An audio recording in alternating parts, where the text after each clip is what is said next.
Welcome to Enigma of the Unknown, where we explore the darkest and most mysterious corners of our world. Tonight, we're taking you to the remote and haunting wilderness of Alaska, a land of breathtaking beauty and chilling secrets.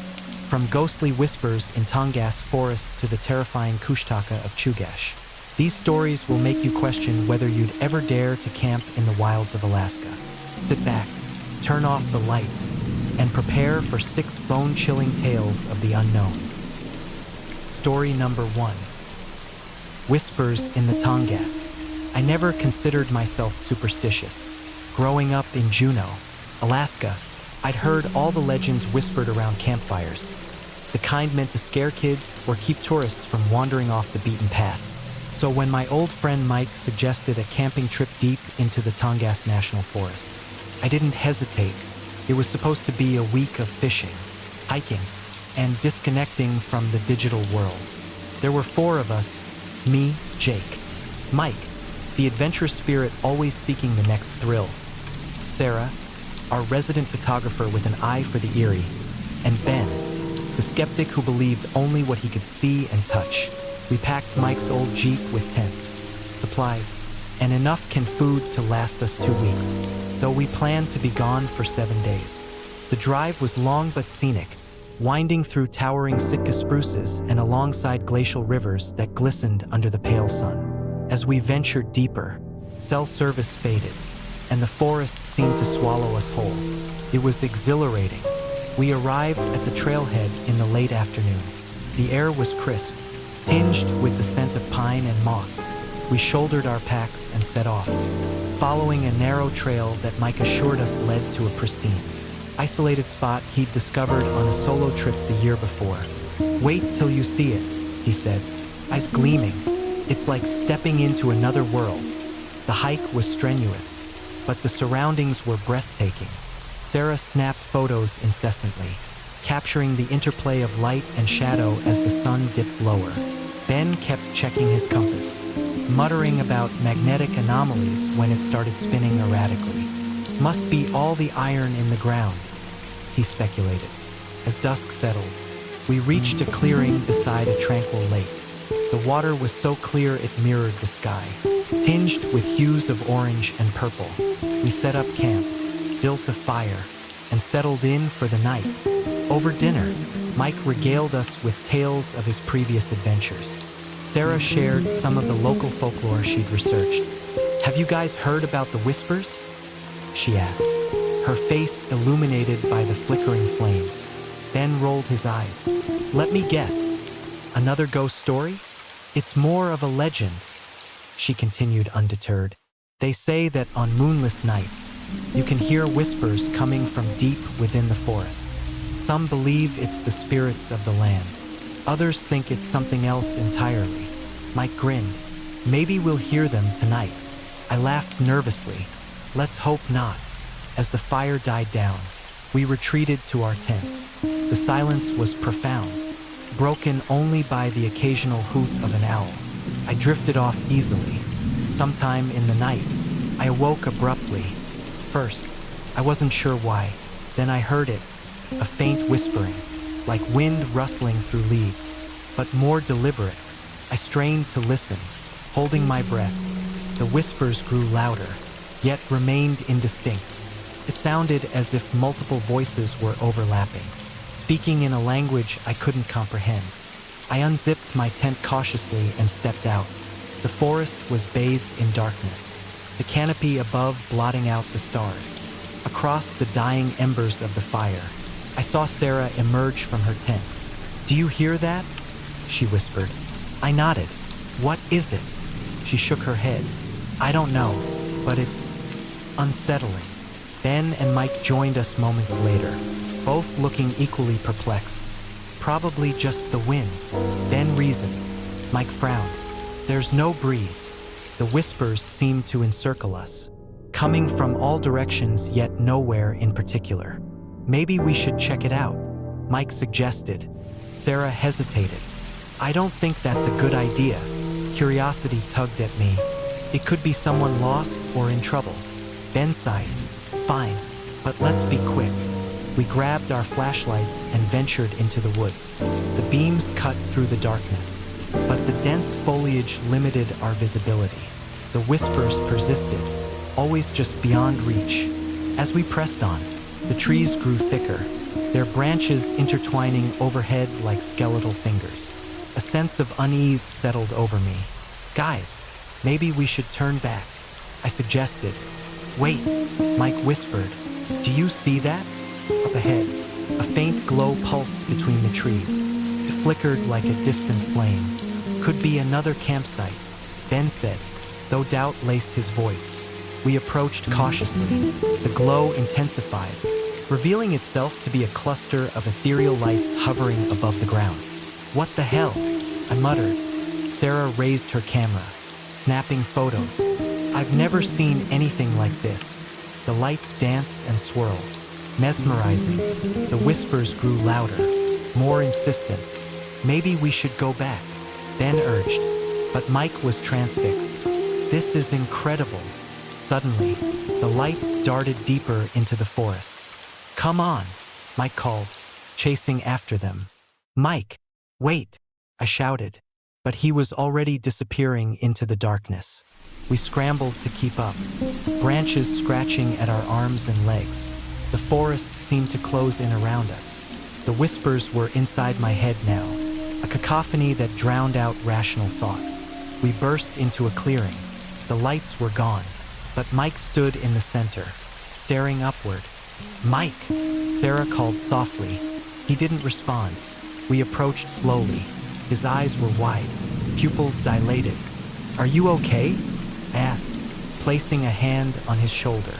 He turned to face me, and my heart lurched. His expression was vacant, lips parted as if mid-sentence, but no words came out. "Mike, you're scaring me," Sarah said, her voice quavering. He blinked slowly, then collapsed. "Mike!" We rushed to his side. He was unconscious but breathing steadily. "We need to get him back to camp," Ben said. We hoisted him up, each of us taking an arm. The journey back was arduous.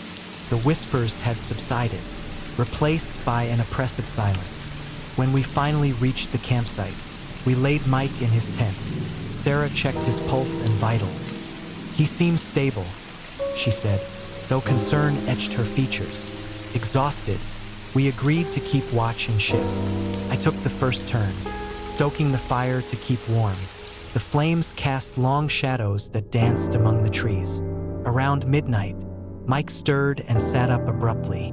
I moved to his side. "Mike, how are you feeling?" He looked at me blankly. "They're calling." A chill ran down my spine. "Who is?" He didn't answer, standing up and walking toward the edge of the campsite. "Mike, wait." He stepped into the darkness.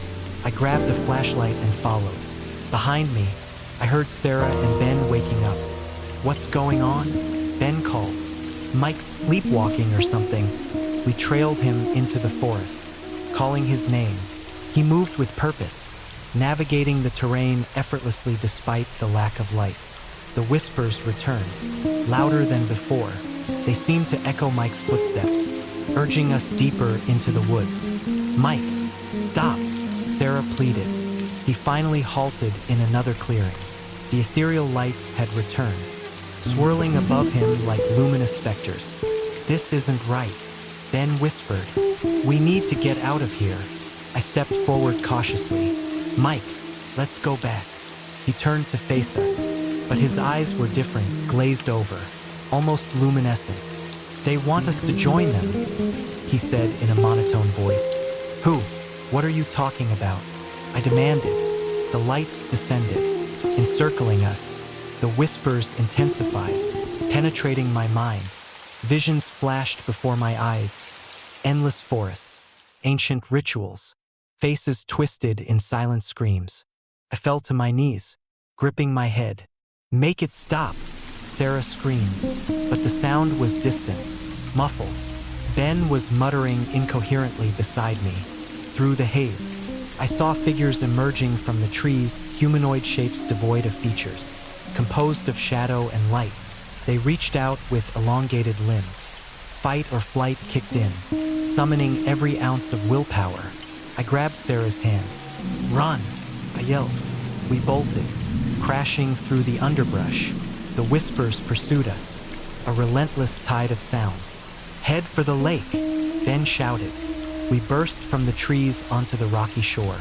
The sky was beginning to lighten with the approaching dawn.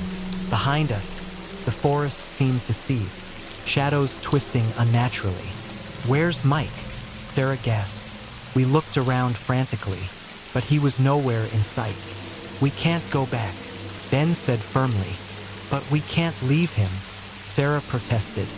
A low hum emanated from the forest, the whispers coalescing into a single, resonant voice. "He is ours." The shadows along the tree-line shifted, forming a towering silhouette. "What do you want?" I shouted into the void. "Join us."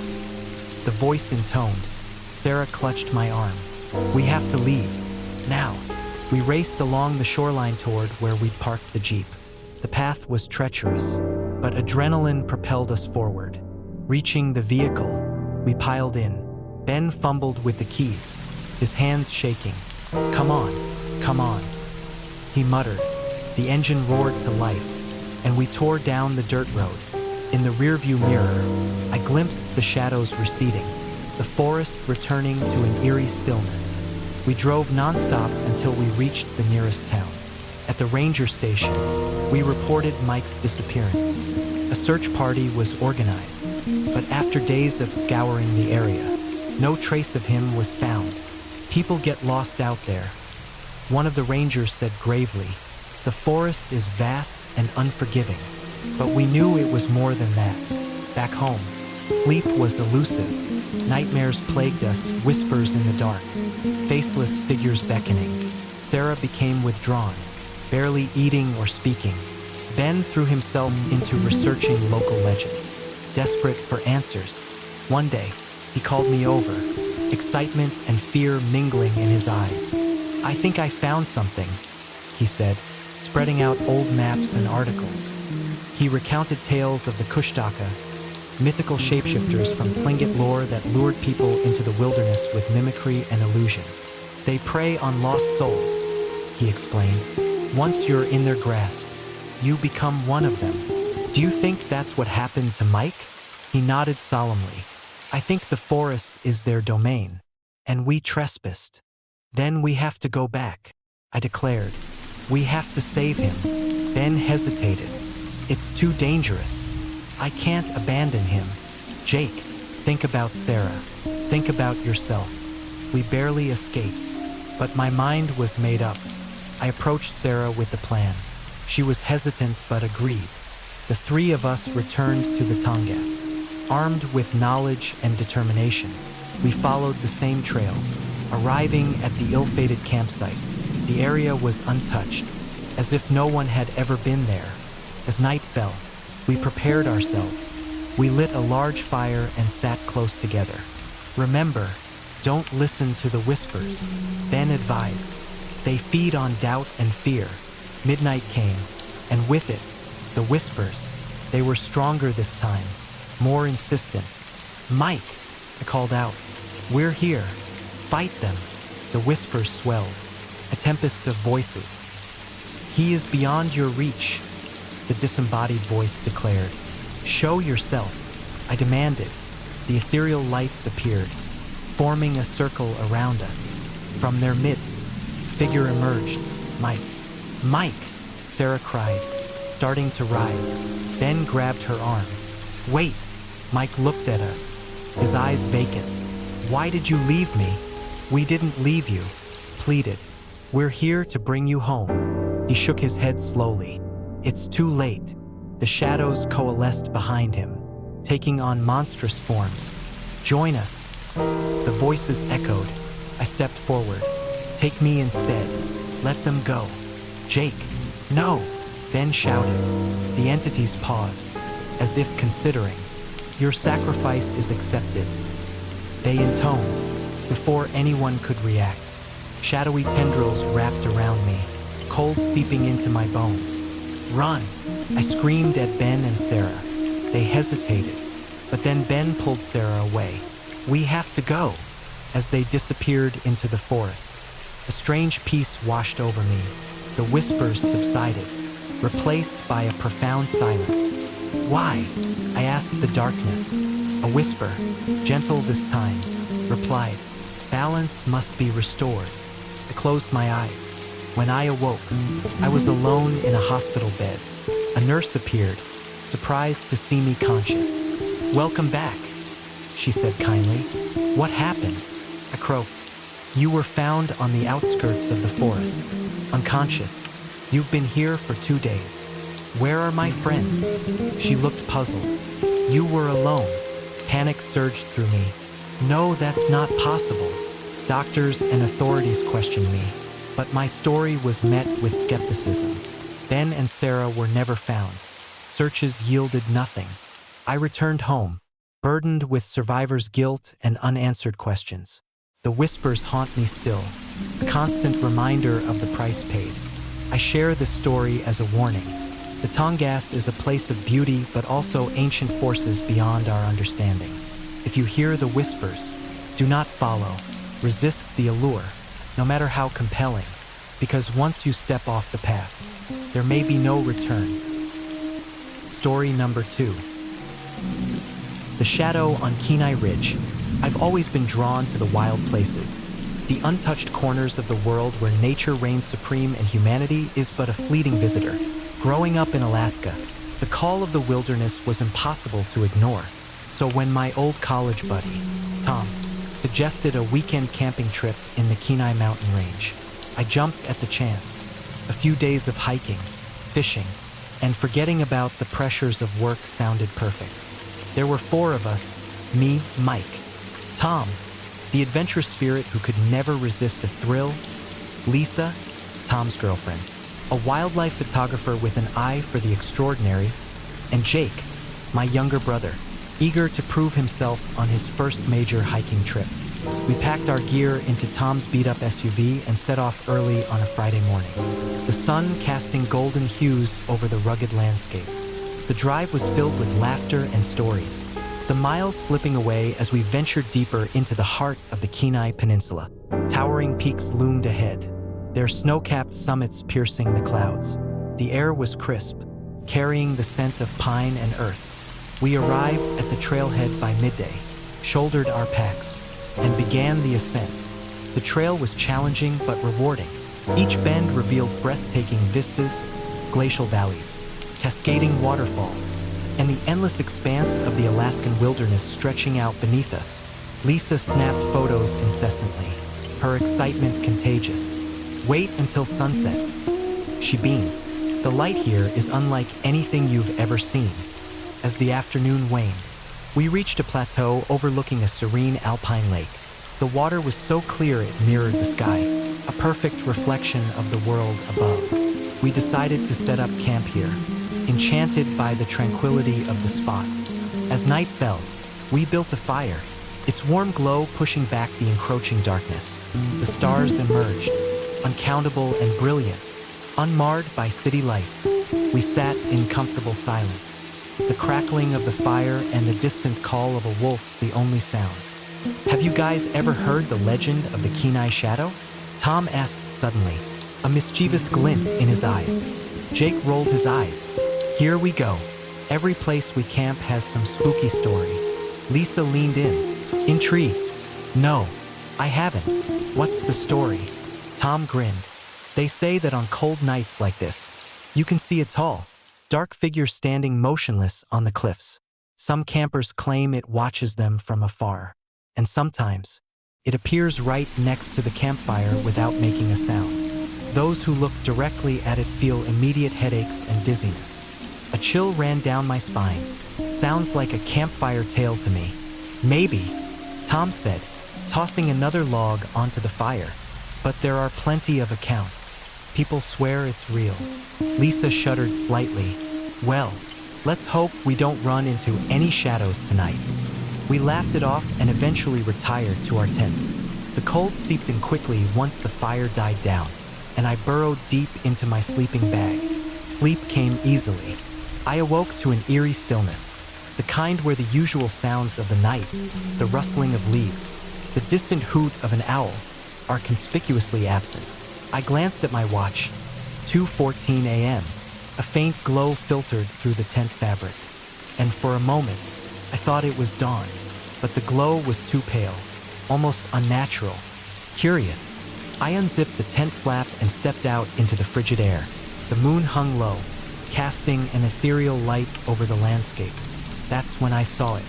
Across the lake, perched on the edge of a cliff, stood a tall, dark figure.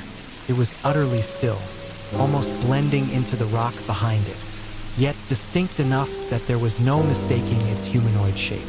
I felt a sudden jolt of adrenaline. "Tom!" I whispered loudly. No response. I considered waking the others, but hesitated. Maybe it was a trick of the light, a tree or rock formation casting a strange shadow. I rubbed my eyes and looked again. The figure hadn't moved. Unable to shake the unease, I retreated to my tent, telling myself it was nothing. Sleep, however, was elusive. I lay awake, listening, but heard nothing unusual. The next morning, over coffee, I mentioned what I'd seen. "I probably imagined it," I said, trying to sound casual. Tom raised an eyebrow. "Maybe you saw the Kenai shadow." Jake laughed. "Yeah, right. Mike's just trying to spook us." Lisa looked thoughtful. "Actually, I felt like I was being watched last night when I stepped out to use the bushes." "See, maybe there's something to it," Tom said, grinning. We packed our gear and set off for the day's hike, the incident slipping to the back of our minds as we immersed ourselves in the beauty around us. We trekked higher, reaching a ridge that offered panoramic views of the surrounding peaks and valleys. By late afternoon, we found ourselves descending into a sheltered basin, the walls of the mountains rising steeply around us. We decided to make camp early and explore the area. As the sun dipped low, painting the sky with hues of pink and orange, Lisa set up her tripod to capture the moment. "This place is magical," she murmured. We gathered around the fire again that night, sharing stories and passing around a flask of whiskey to ward off the chill. The camaraderie was comforting, the darkness beyond our circle of light less so. "I need to grab my jacket from the tent," Jake said, standing up. He disappeared into the darkness, and moments later, we heard a startled yelp. "Jake!" I called out. No response. We scrambled to our feet, flashlights in hand, and rushed toward the tents. Jake was standing rigid, his face pale. "What's wrong?" I asked, gripping his shoulder. He swallowed hard. I saw someone, standing right next to the tent." Tom swung his flashlight around. "I don't see anyone." "He was there," Jake insisted. "Tall, dark, no features. He was just watching me." A knot formed in my stomach. Maybe it was a shadow. The mind plays tricks in the dark. Jake shook his head. "No, it was real. We did a perimeter check but found nothing." Eventually, we convinced Jake to sit back by the fire, attributing it to overactive imagination. But the mood had shifted. An undercurrent of tension settled over us, and even Tom seemed subdued. That night, sleep was fitful. I kept drifting in and out, plagued by unsettling dreams I couldn't quite remember upon waking. Sometime in the early hours, a sharp pain pierced my skull, a sudden, throbbing headache that made me wince. I sat up, groggy and disoriented. The air in the tent felt oppressive, heavy. I needed fresh air. Stepping outside, I took a deep breath, the cold biting at my lungs. The fire had burned down to embers, casting a dim glow. Across the campsite, I noticed Lisa standing near the edge of the clearing, her back to me. "Lisa," I called softly. "You okay?" She didn't respond. I approached her slowly. "Lisa." As I got closer, I realized something was off. She was standing unnaturally still, her arms at her sides, head tilted slightly upward. A sense of dread washed over me. I reached out to touch her shoulder, and she turned abruptly. Her eyes were wide, pupils dilated. "Did you see it?" she whispered. "See what?" She pointed toward the ridge above us. I followed her gaze and felt my breath catch. There it was, the shadow. Closer now, perched atop a rocky outcrop overlooking our campsite. It was unmistakably humanoid but lacked any discernible features, just a void in the shape of a man. A wave of nausea hit me, and my head throbbed intensely. "I feel sick," Lisa murmured, swaying slightly. I grabbed her arm to steady her. "Let's get back to the tents." We stumbled back, and I helped her sit down. Tom and Jake emerged, rubbing their eyes. "What's going on?" Tom asked. "That thing, it's back," I said, trying to keep my voice steady. Jake paled. "You saw it too?" We gathered inside one of the tents, the thin walls providing little comfort. Lisa described how she'd woken up with a splitting headache and felt compelled to go outside.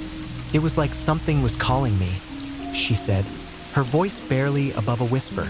Tom frowned. "This is getting weird." We agreed to keep watch for the rest of the night, taking turns while the others rested. As the hours dragged on, the sense of being watched intensified. By morning, we were exhausted. Over a silent breakfast, we debated whether to cut the trip short. "Maybe we should head back," Jake suggested, not meeting anyone's eyes. Tom shook his head. "We're just spooking ourselves. It's nothing." "Nothing? We've all seen it," I retorted. Lisa remained quiet, staring into her coffee. Reluctantly, we decided to stay but planned to hike to a lower elevation, hoping the change of scenery would help. We packed up and set off, the atmosphere tense.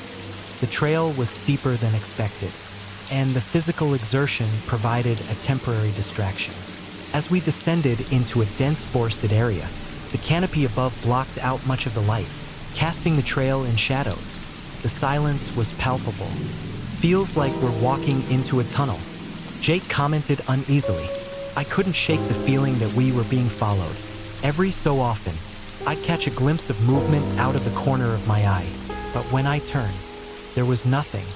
"We need to take a break," Lisa said suddenly, her face flushed. We found a fallen log and sat down. She rubbed her temples. "That headache is back." "Mine too," I admitted. Tom sighed. "Maybe we're at a weird altitude or something." "Altitude sickness at this level?" Jake scoffed. We pressed on, eager to reach our next campsite before dark. As evening approached, we emerged from the forest into a meadow bathed in golden light. It was beautiful, but the unease lingered. We set up camp quickly, not wanting to be caught unprepared after nightfall. Lisa wandered off to take photos. Despite our protests, "I'll be back before it's dark," she promised. An hour passed, and she hadn't returned. She should have been back by now, I said, worry creeping into my voice. Tom stood up. "Let's go find her." We split up, staying within shouting distance of each other. The sun dipped lower, casting long shadows that seemed to stretch endlessly. "Lisa," I called out repeatedly. No answer. As I pushed through a thicket, I spotted her camera bag lying on the ground. My heart raced. "Guys, over here." Tom and Jake hurried over. "She wouldn't leave this behind," Jake said, his face pale. We searched frantically, calling her name until our voices were hoarse. Then, from somewhere ahead, we heard a faint cry. "Help!" It was Lisa. We ran toward the sound, adrenaline fueling our movements. The landscape became more rugged, rocks jutting out of the ground like jagged teeth. "Lisa!" I shouted. "Up here," she called weakly. We looked up to see her standing on a narrow ledge halfway up a steep cliff. Relief flooded me. "Stay there. We're coming." As we plodded a way up, I noticed a dark figure standing above her on the ridge, the shadow. "Lisa, get down from there," I yelled, panic rising. She looked up, then back at us, confusion on her face. I can't move." Tom began climbing, but the terrain was treacherous. The shadow moved closer to her, seemingly gliding across the rocks. "Lisa!" I screamed. She turned to face the figure, and then her body swayed. Without warning, she collapsed, tumbling off the ledge. Time seemed to slow as she fell. Landing with a sickening thud, we rushed to her side. She was unconscious but breathing. "Call for help," I shouted. "There's no signal out here," Jake replied helplessly. Tom lifted her gently. "We need to get her back to camp, and then find a way to get her medical attention." As we carried her, I glanced back up at the ridge. The shadow was gone, back at camp. We did our best to make Lisa comfortable. She remained unresponsive, her breathing shallow. "We have to get her out of here," I said. "How? It's getting dark, and the trail is dangerous at night."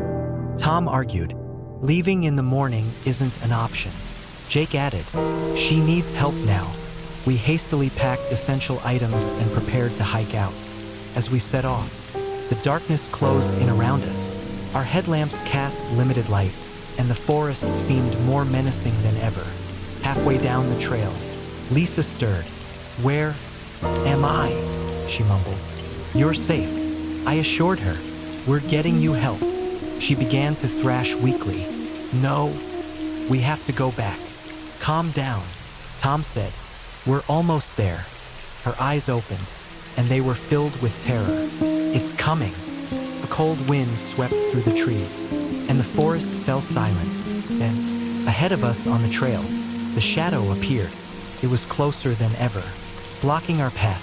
My head throbbed violently, and I nearly dropped Lisa. "We have to go another way," Jake whispered. "There is no other way," Tom replied, fear edging his voice. The shadow remained motionless, but the air around us felt heavy, oppressive. "Close your eyes," I instructed. "Don't look at it." We turned off the trail, plunging into the dense underbrush.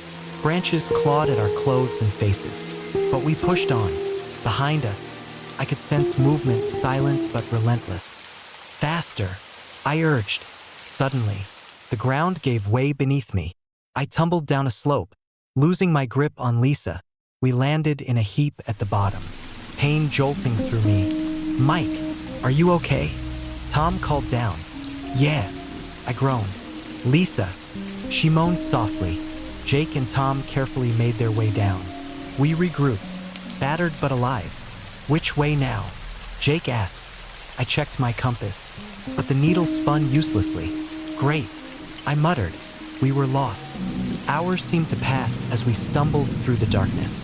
The shadow pursued us, always just out of sight but ever present. The headaches grew worse, and a sense of despair began to creep in. Finally, we broke through the tree line and found ourselves on a gravel road, a fire access route.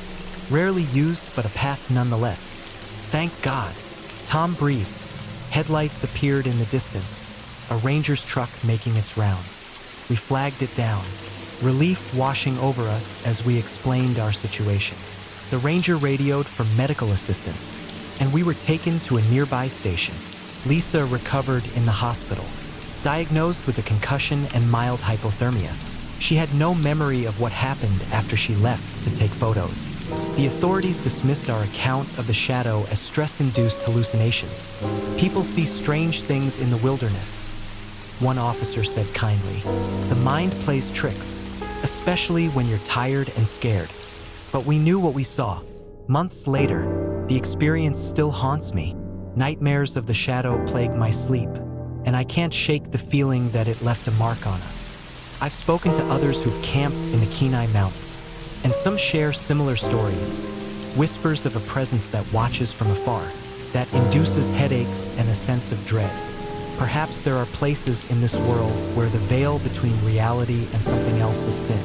Places that harbor entities beyond our understanding. I haven't been back to the mountains since, and I don't plan to, but sometimes, on cold nights, I catch a glimpse of a dark figure in my peripheral vision, standing just at the edge of sight, and I wonder if the shadow followed us home. Story number 3. The lure of the Kushtaka. I never thought much about legends or folklore. Growing up in Anchorage, Alaska, I'd heard whispers about the Kushtaka, shape-shifting creatures from Tlingit lore, said to lure lost travelers into the wilderness by mimicking the voices of loved ones or crying out for help. But I always dismissed them as mere stories, tales spun to keep children from wandering too far into the woods. So when my friends and I decided to go camping in the Chugach National Forest, the last thing on my mind was ancient myths. There were four of us: me, Alex, my girlfriend Lisa, and our friends Mark and Sarah. We were all eager for an adventure before winter set in. We packed our gear into Mark's old SUV and set off early on a crisp Friday morning. The drive was filled with laughter and the kind of banter that comes from years of friendship. The road wound through towering evergreens and alongside glistening rivers, the scenery breathtakingly beautiful. By late afternoon, we reached a remote spot Mark had discovered during one of his solo hikes. It was perfect, secluded, serene, and far from the nearest campground. We set up our tents near a clearing with a stunning view of snow-capped mountains in the distance. As night fell, we built a roaring fire. The stars above were brilliant, unpolluted by city lights. We roasted marshmallows and shared stories, the flames casting dancing shadows around us. "Have you guys ever heard of the Kushtaka?" Mark asked, his eyes reflecting the firelight. Sarah rolled her eyes. "Here we go with your scary stories." "No, seriously," he insisted. "They're supposed to be these otter-like creatures that can shapeshift into humans. They mimic voices to lure people into the wilderness." Lisa shivered. "That's creepy." I chuckled. "Just folklore. Don't let it get to you." We eventually crawled into our tents, the warmth of our sleeping bags a welcome respite from the chilly night air. I drifted off quickly, lulled by the sounds of the forest. Sometime in the middle of the night, I awoke to the sound of footsteps outside our tent. They were light, almost tentative. I listened intently, my heart pounding. Maybe it was an animal, a deer or a fox. Then I heard a faint voice.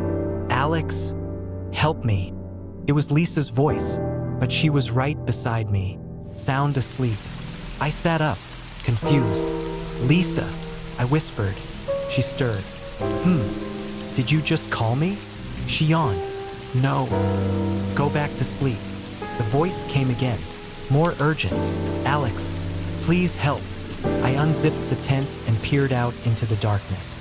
The fire had died down to embers, and the forest was cloaked in shadows. "Who's there?" I called softly. No response. The woods were silent except for the rustling of leaves. I grabbed my flashlight and stepped out. The beam cut through the darkness, illuminating the trees around our campsite. Nothing seemed out of place. "Alex," the voice echoed, sounding farther away, against my better judgment. I followed the sound. It had to be someone playing a prank, or maybe someone who needed help. I moved cautiously, the flashlight revealing glimpses of the forest floor, fallen branches, patches of moss, and the occasional animal track. "Where are you?" I called out. "Over here," the voice replied, now sounding like Sarah. I hesitated. Something was off. "Sarah?" I asked. No answer. A chill ran down my spine. I decided to head back to camp. As I turned around, the flashlight flickered and went out. "Great," I muttered, tapping it futilely. In the pitch-black darkness, I felt disoriented. I took a tentative step forward, hoping to retrace my steps. That's when I heard the footsteps again, circling me. "Who's there?" I demanded, trying to keep the fear out of my voice. A low, guttural chuckle echoed around me. I fumbled for my phone, hoping to use its light, but of course, it was back in the tent. The footsteps grew closer. "Alex," the voice whispered, now sounding like my mother's. "Come help me." My heart raced. This wasn't possible. I took a deep breath and bolted in what I hoped was the direction of our campsite. Branches whipped against my face, and roots threatened to trip me with every step. After what felt like an eternity, I burst into the clearing where our tent stood. The fire had been stoked back to life, flames licking upward. "Guys!" I shouted. Mark, Lisa, and Sarah emerged from their tents, alarmed. "What's going on?" Mark asked. "Did any of you call me just now?" I demanded. They exchanged confused glances. "No," Lisa said. "We were asleep." I explained what had happened, my words tumbling out in a rush. "It was probably just a dream," Sarah suggested. I was wide awake. I insisted.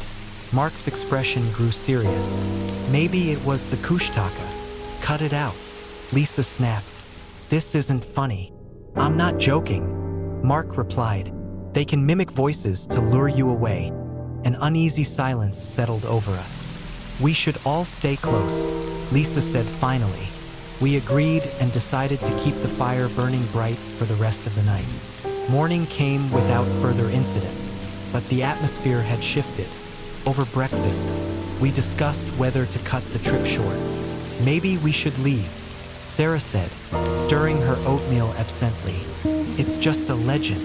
Ben argued. We can't let superstition ruin our trip. But I couldn't shake the feeling that something was watching us. We decided to stay but agreed to stick together. That afternoon, we went for a hike, following a well-marked trail. The forest was beautiful, sunlight filtering through the canopy, the air fresh and invigorating. As we walked, I couldn't help but feel on edge. Every rustle of leaves made me jump. Relax, Lisa whispered, squeezing my hand. I forced a smile. I'm fine. We reached a viewpoint overlooking a valley, the landscape stretching out in a tapestry of greens and browns. It should have been calming, but I couldn't shake the unease. On the way back, we noticed tracks crossing the path, tracks unlike anything we'd seen before. They were shaped vaguely like otter prints but larger, with elongated claws. Look at this, Mark said, crouching down. Maybe it's a bear, Sarah suggested. Bears don't have prints like that, Lisa replied, her skepticism wavering. A sense of dread settled over us. Let's keep moving, I urged. We returned to camp as dusk approached. The conversation was minimal, each of us lost in our thoughts. That night, we sat around the fire, the flames casting flickering shadows. The forest seemed unnaturally quiet. Suddenly, a distant cry pierced the silence. Help me. We all froze. Did you hear that? Lisa whispered.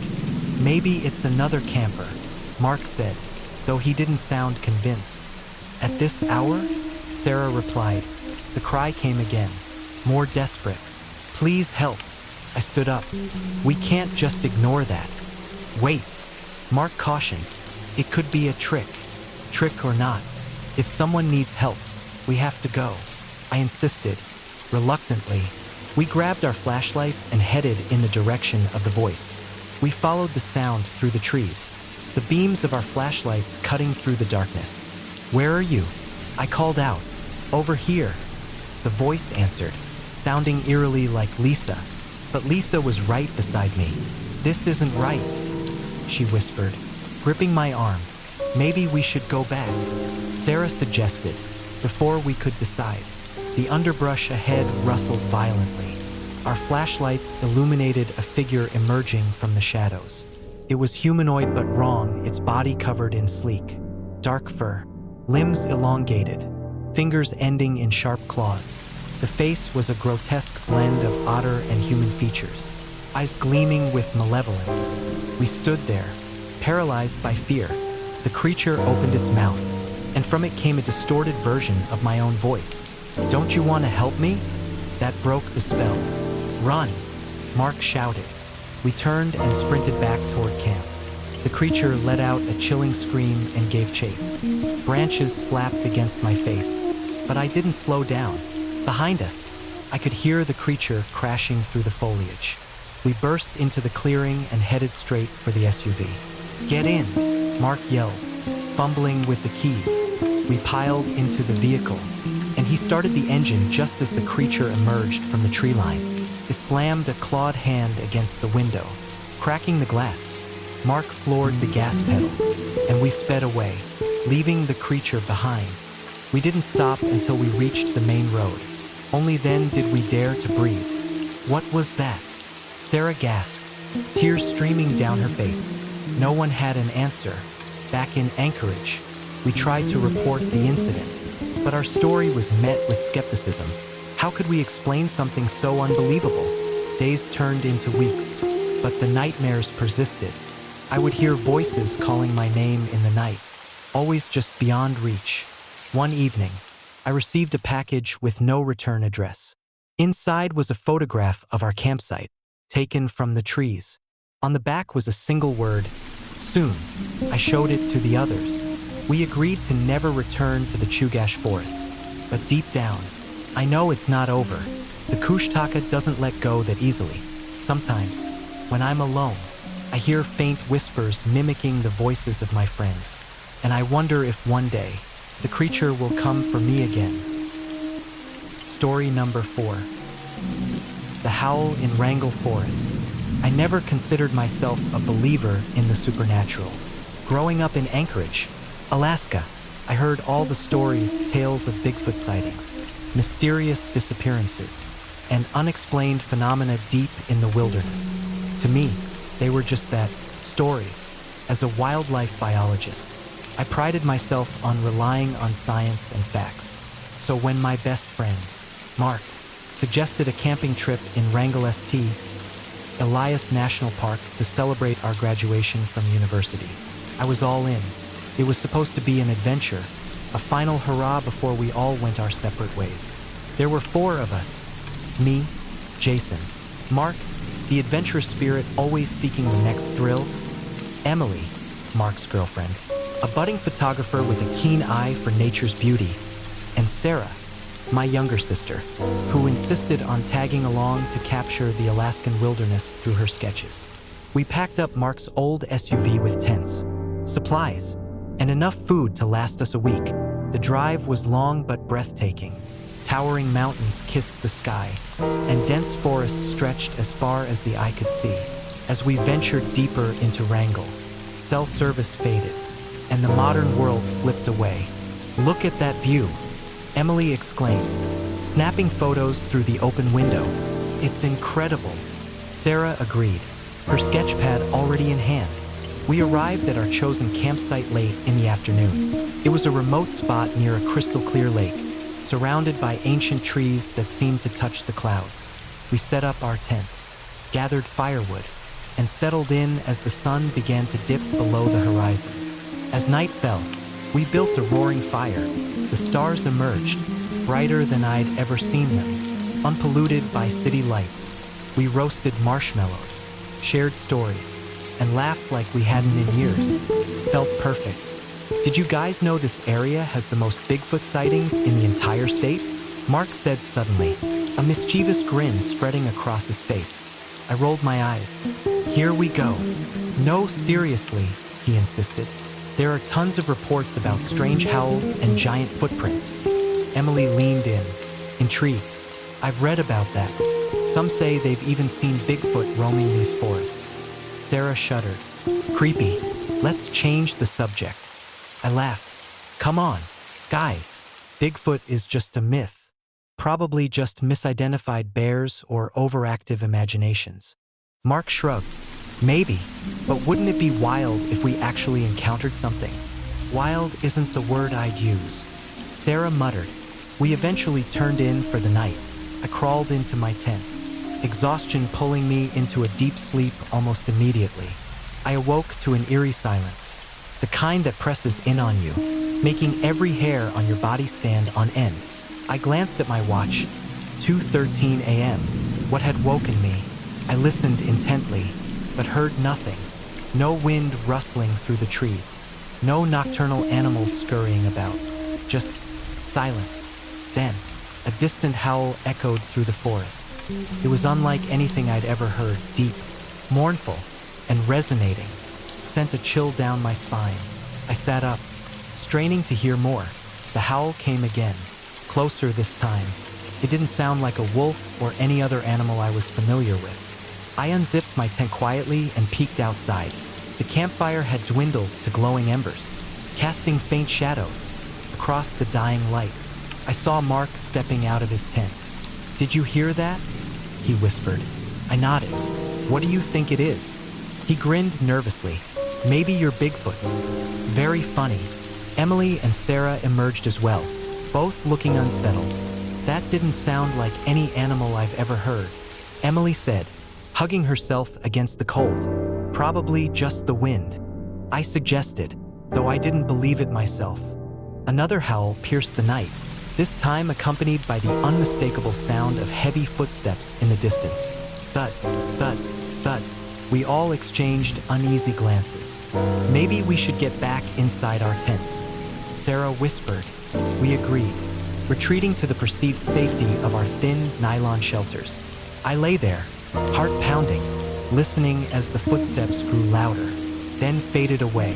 Eventually, exhaustion overtook fear, and I fell asleep.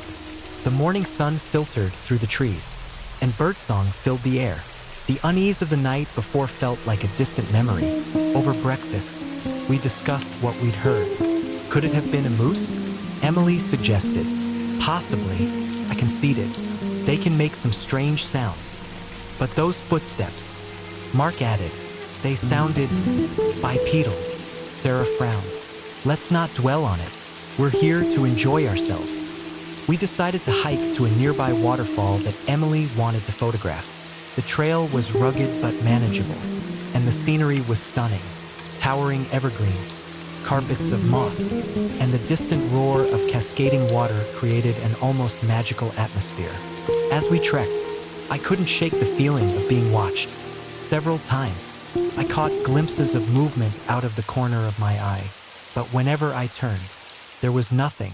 I told myself it was just my imagination. We reached the waterfall by midday. It was magnificent, a torrent of water plunging into a crystal pool below, mist rising like ethereal smoke. Emily snapped photos while Sarah sketched. Mark and I sat on a fallen log, soaking in the view. This is the life. Mark sighed. Hard to argue with that. I agreed. On the hike back, the forest seemed quieter than before.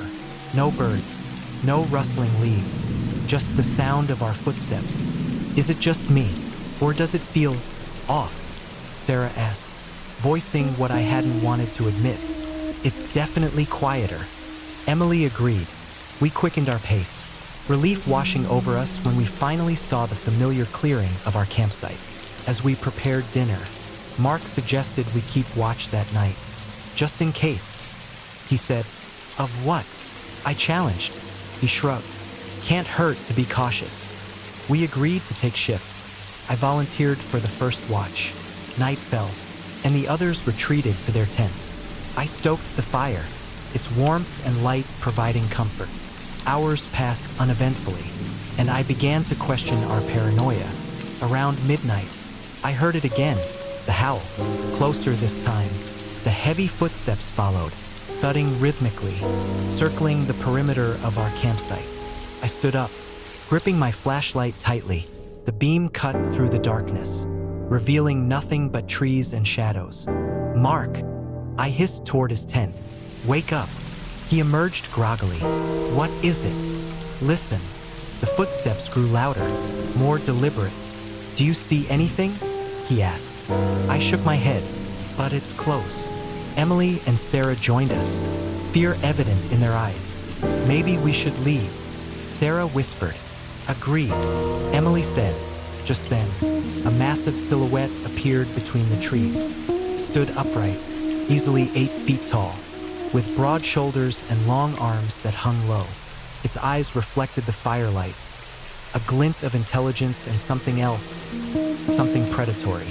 We froze. The creature let out a low growl, a rumbling sound that seemed to vibrate the very ground beneath us. "Get in the car," Mark whispered. We moved slowly, not wanting to provoke it. The creature watched us, head tilting slightly as if curious. As we reached the SUV, Mark fumbled with the keys, his hands shaking. The creature took a step forward. "Hurry," I urged. He unlocked the doors, and we piled in. Just as I slammed my door shut, the creature charged. "Go, go, go," I shouted. Mark started the engine, tires spinning in the dirt before gaining traction. We sped away, the headlights illuminating the narrow path ahead. In the rearview mirror, I saw the creature standing in the road, watching us disappear into the night. We didn't stop driving until we reached a small town miles away. We pulled into a gas station, the fluorescent lights glaringly bright after the darkness of the forest. Inside, the attendant eyed us curiously. "You folks all right?" We must have looked a sight pale, wide-eyed, and shaken. Yeah. Mark managed. Just had a run-in with something. The attendant's expression shifted. You were up near Wrangell, weren't you? How did you know? Emily asked. He sighed. You're not the first to come through here spooked out of your minds. Locals call it the hairy man. Some say it's Bigfoot. Others think it's something else entirely. Have you seen it? I asked. He shook his head. No, but I've heard enough stories to stay clear of those woods at night. We sat in silence for a moment, the weight of what we'd experienced settling in. What do we do now? Sarah finally asked. Go home, Mark said firmly. We agreed. Back in Anchorage, life resumed its normal pace, but none of us were quite the same. Sleep was elusive, and when it came, it was plagued by nightmares of glowing eyes and haunting howls. One day, Mark called me. We need to talk. We met at a coffee shop. He looked exhausted. I've been doing some research, he said, spreading out newspaper clippings and printouts on the table. There have been dozens of sightings over the years. People have gone missing. I glanced over the articles, unease growing. What are you saying? I think we need to report what happened. To who? The authorities will think we're crazy. Maybe, but if there's something out there, people need to be warned. Reluctantly, I agreed. We contacted local wildlife officials. Sharing our story, they listened politely but were skeptical. There's no concrete evidence of such a creature, one officer said. Probably just a bear. It wasn't a bear. I insisted. He sighed. We'll make a note of it. Frustrated, we left. Weeks turned into months. The nightmares lessened, but a lingering sense of unease remained. One evening, Sarah showed me a sketch she'd been working on. It was the creature, detailed and hauntingly accurate. Why are you drawing this? I asked. I can't get it out of my head, she admitted. Neither could I. Then the report started, hikers disappearing near Wrangell. Strange sightings, unexplainable footprints. It wasn't over. Mark called again. We need to go back. Are you insane?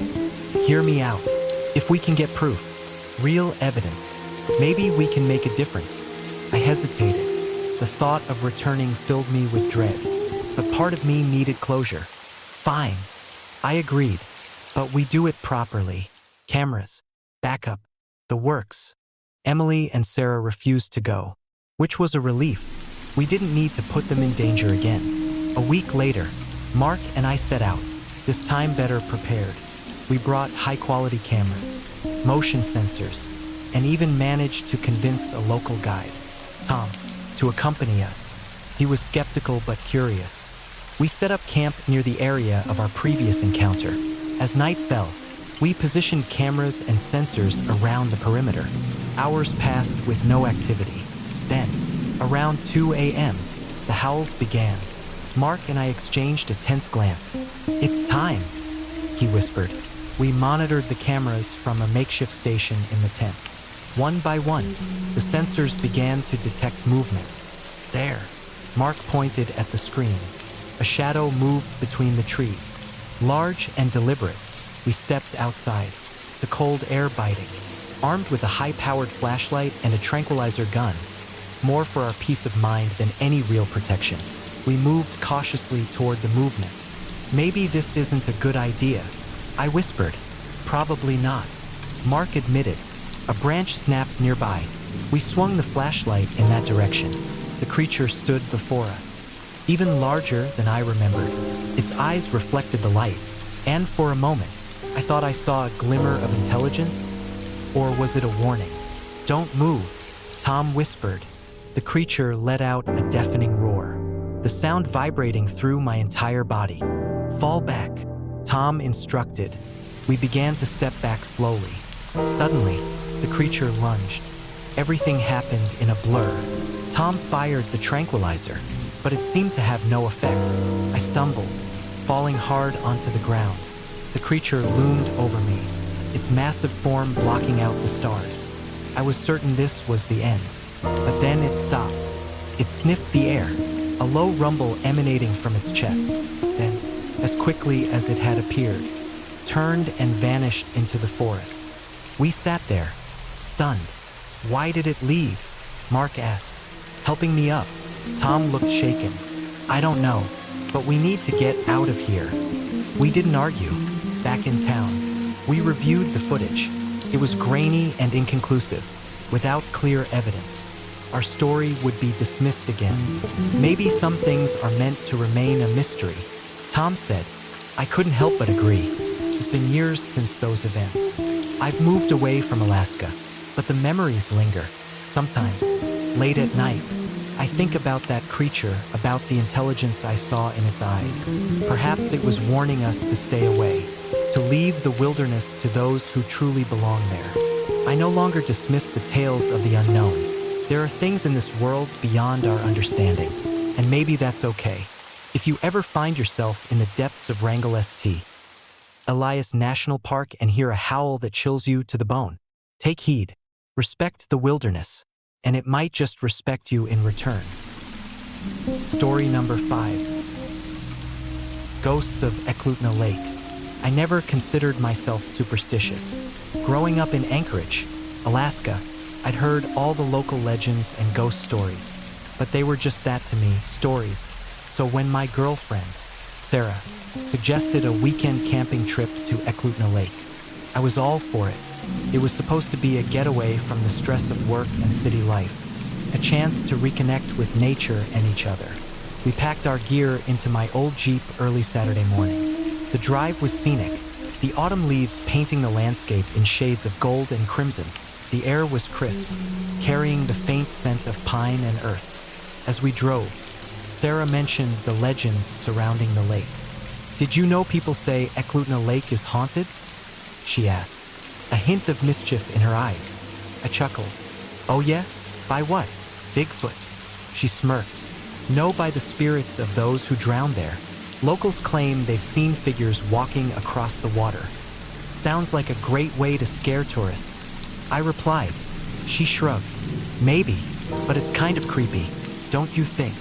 I glanced over at her. "Do you believe in that stuff?" "Not really, but it's fun to think about." We arrived at the campground around noon. There were a few other campers, but we found a secluded spot near the shore. The lake was stunning, a vast expanse of clear water reflecting the towering mountains and evergreen trees. We set up our tent, gathered some firewood, and spent the afternoon hiking along the trails. As dusk settled, we cooked dinner over the campfire. The sky transformed into a canvas of stars, unblemished by city lights. The temperature dropped sharply, and we bundled up in our jackets. "Listen," Sarah whispered. I paused, straining to hear. "What?" "It's so quiet, almost too quiet." I smiled. "That's the whole point of getting away, isn't it?" She nodded but seemed uneasy. "I guess so." We sat in comfortable silence for a while, watching the flames dance. Eventually, the cold drove us into the tent. We snuggled into our sleeping bags, and I drifted off quickly. I woke sometime later to a faint sound. At first, I thought it was part of a dream, but then I heard it again, a soft, rhythmic tapping. I opened my eyes, disoriented in the darkness. "Did you hear that?" Sarah whispered beside me. "Yeah." I replied groggily.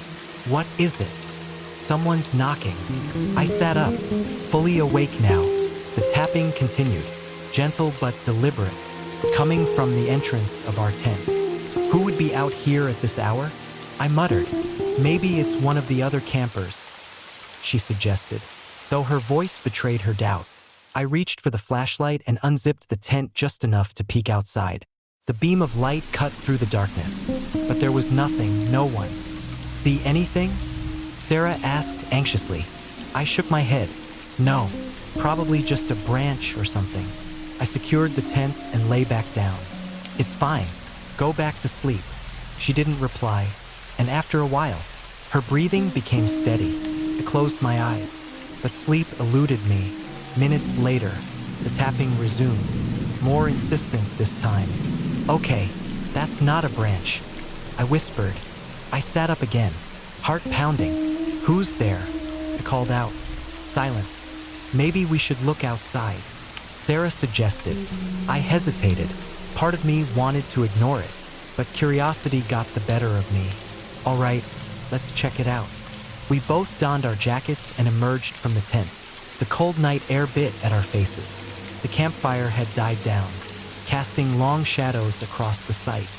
"Hello," I called out. No response. The lake was eerily still, the surface like glass under the moonless sky. Maybe it was an animal. I offered. Sarah hugged herself. "I don't like this." Just then, from the corner of my eye, I caught movement near the shoreline. "Did you see that?"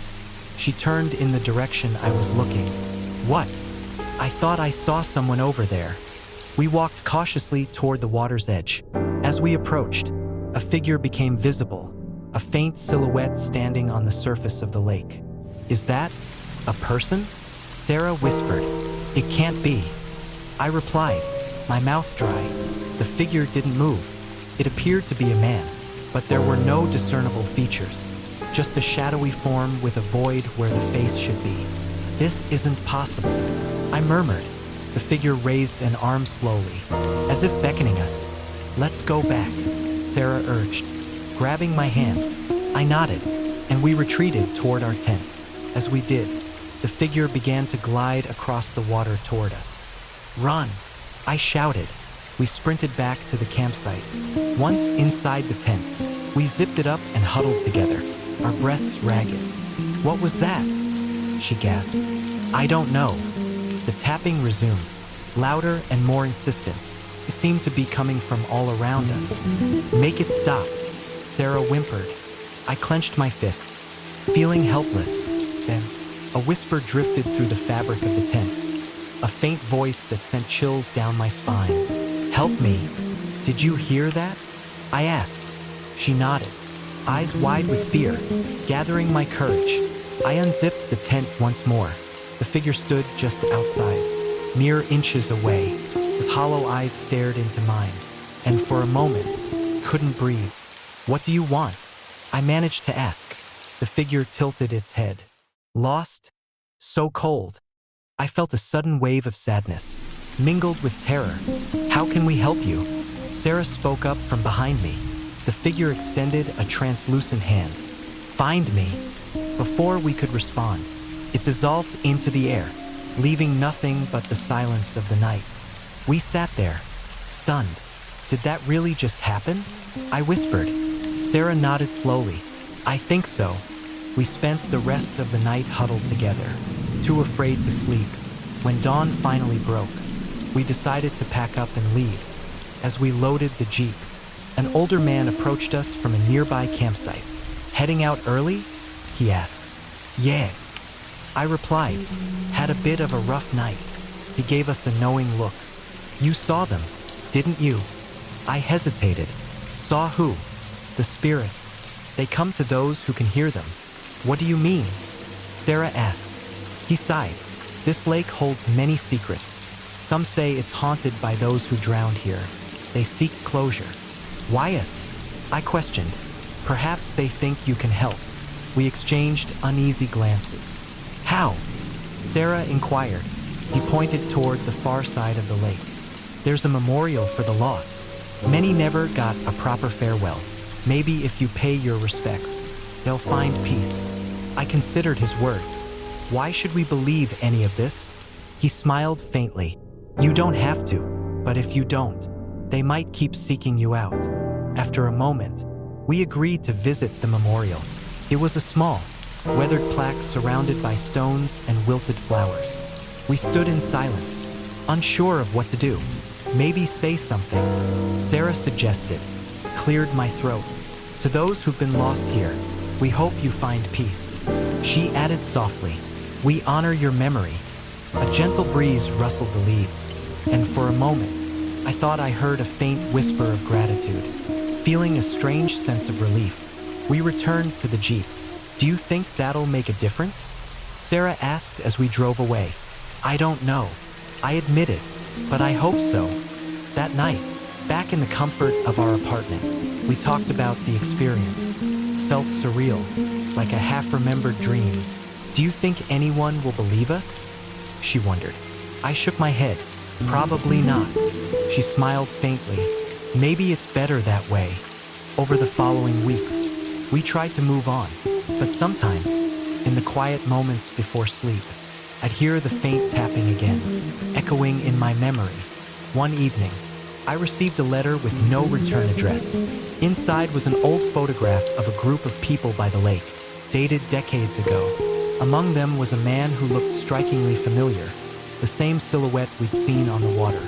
On the back of the photo, a message was scrawled, "Thank you." I showed it to Sarah, and we sat in contemplative silence. "Maybe we did help," she said softly. "Maybe." I agreed. From that point on, the tapping ceased, and the restless nights became peaceful once more. I still don't fully understand what happened at Eklutna Lake, but I learned that some stories are more than mere legends. Sometimes, the past reaches out, seeking connection, and perhaps a little compassion is all that's needed to bring peace to restless souls. Thank you for joining us on this chilling journey through Alaska's haunted forests and mysterious wilderness. Whether it's the whispers that lure you into darkness, the ghostly lights on frozen lakes, or the terrifying legends of creatures like Kushtaka, these stories remind us that some places are best left undisturbed.